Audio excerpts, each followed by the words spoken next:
Pipila ka mga awit ubos sa GMA Music ang nominado alang sa ika-12 nga edisyon sa Star Awards for Music sa Philippine Movie Press Club. Ato silang ila-ilahon. Pinaagi ni ining report.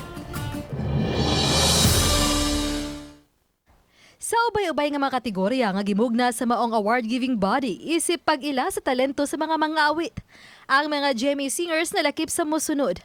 Album of the Year, Bob Rain Live, mao kini ang My Special Love, #Bob Rain Concert. Nila ni Ken Chan ug Rita Daniela. Din silang duhan nominado sab sa Duo Group Concert Performer of the Year. Og dili lang kana, kay ang tandem nilang Ken Chan ug Rita Daniela, nominado sab sa Duo Group Artist of the Year sa ilang awit nga Tayo Ay Forever. Si Gareth Bolden na nominito sab sa duruha ka mga kategorya.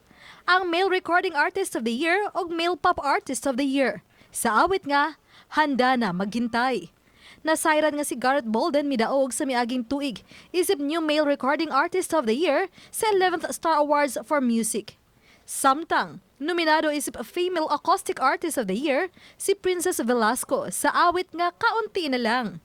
Male Acoustic Artist of the Year nominees usab sila si Makoy Fundales sa awit nga Bakit Kita Hahabulin o Brian Chong sa awit nga Pakiusap.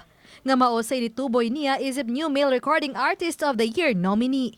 Anausab sa listahan isip Female R&B Artist of the Year nominee si Kyril Ogdiman nunod siyang debut single nga Silent Rumblings. Uba ni Clans Gabutin. Ako si Famary Dumabok. Balitang Bisdak.